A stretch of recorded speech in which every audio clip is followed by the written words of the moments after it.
Welcome to the Deep Dive Books channel, where we hope you find something valuable every day.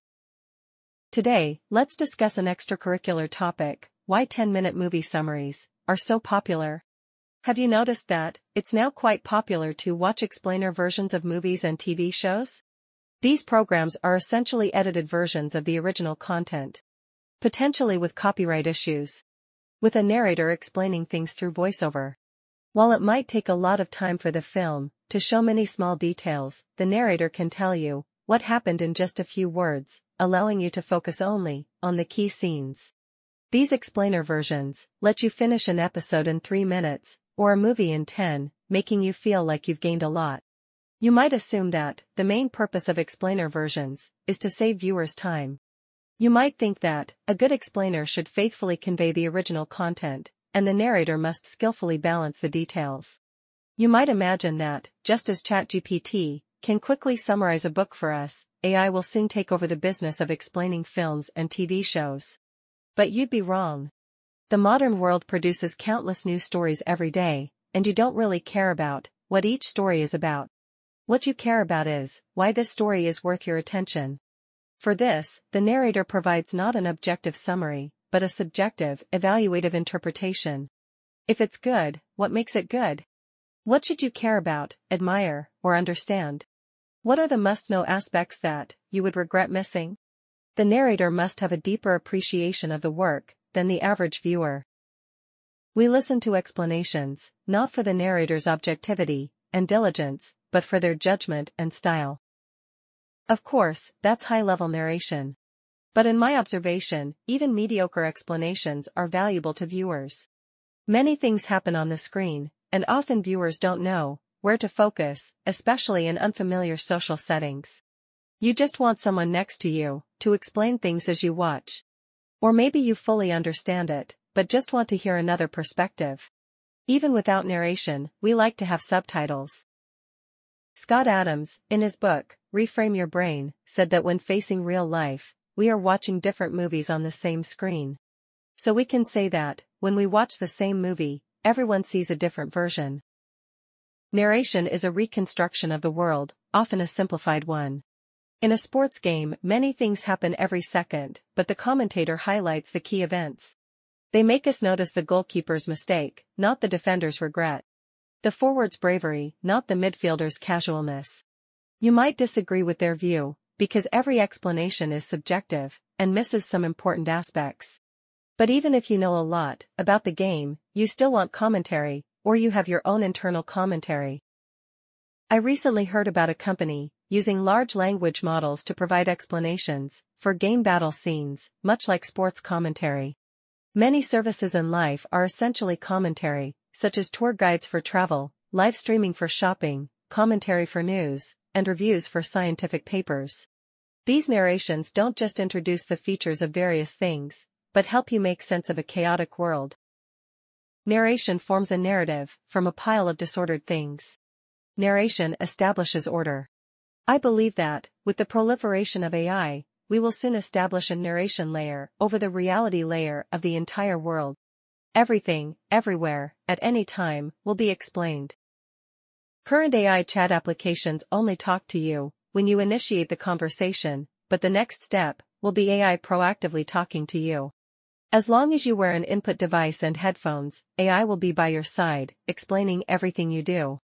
Don't look at that, this outfit doesn't suit you. Try the blue one next to it. What you just said wasn't good. It didn't respect the boss. Minus points.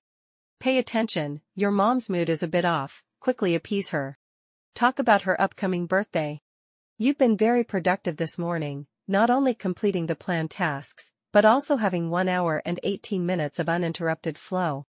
This mall used to be bustling before the pandemic. Now it's so deserted by something to support the local economy. I foresee that people will turn on commentary for everything they do. This is not just because narrators can act as life consultants, but because we are story animals. As a science writer, I often ponder a writing mystery: why do people often struggle to read non-fiction books, requiring willpower, while reading novels, even with average plots, is easy once started? Previously, I reflected on this from a writing perspective, but now I realize this is a bug in the human brain. We just love hearing stories. Even knowing the story is fake and useless to you, you still choose the story. A leadership expert named Conor Neill often teaches people how to give speeches.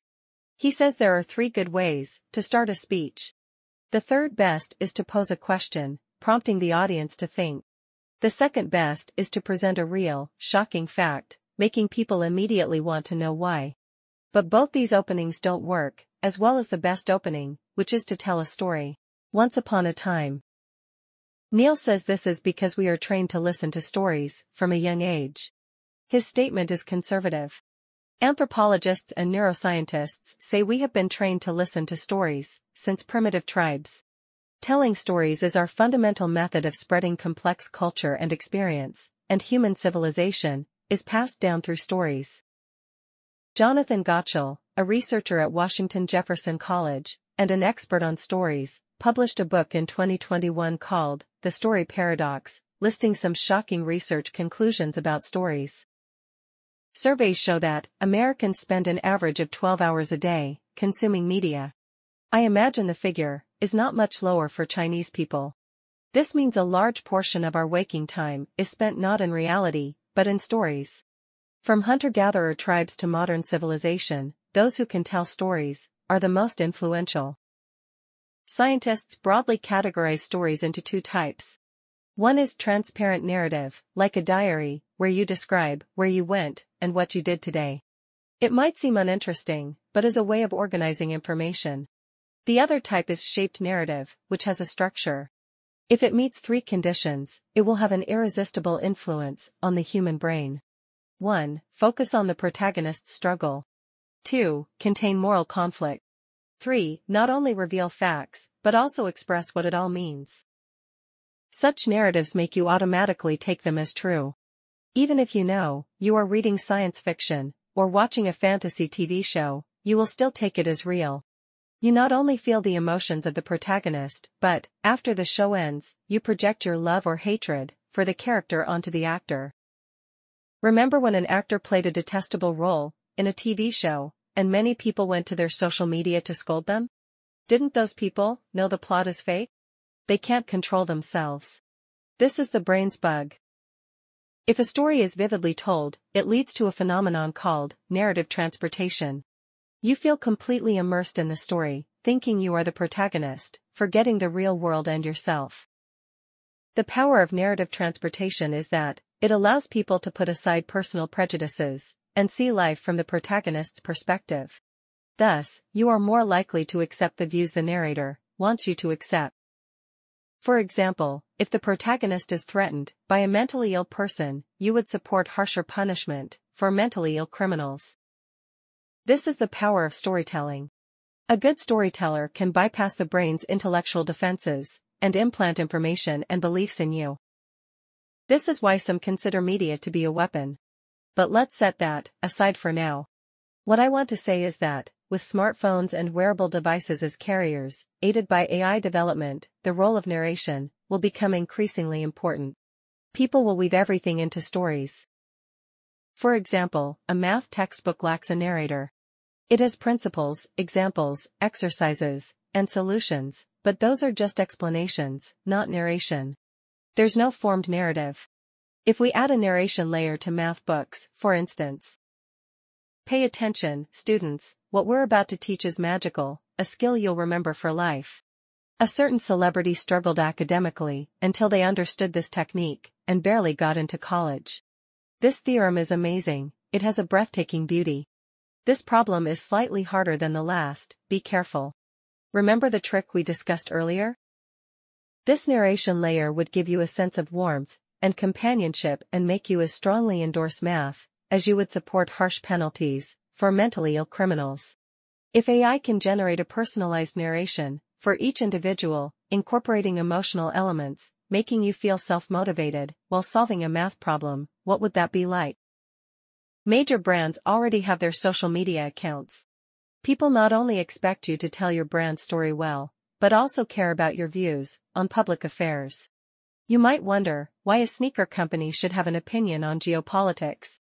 This fundamentally treats the role player as an agent with subjective agency. You can't escape the brain's bug. Now, it's developed to the point where every company boss needs a personal IP. They talk less about their business, because there's not much to say, and more about various small things, personal life, and views on everything, acting as narrators. These contents seem unrelated to the business, but are very useful from a storytelling perspective. If someone gets into your narrative transportation, they will silently agree with you. In summary, storytelling, at a small scale, organizes complex information to establish order. At a large scale, it's the most powerful means of influence. Where there is no formed narrative, you can construct one for people. Where there is a narrative, you can reconstruct it. For the human brain, facts are too complex, and we need a narrative framework to help understand. So whoever constructs it well will be listened to. It is foreseeable that the narration layer will be a fiercely contested field. I will probably also borrow from the art of narration, but rest assured, our channel will never abuse your brain's bug. If you feel there is value in this, please like, subscribe to this channel, and leave your thoughts or suggestions in the comments section. Let's grow together and read more good books.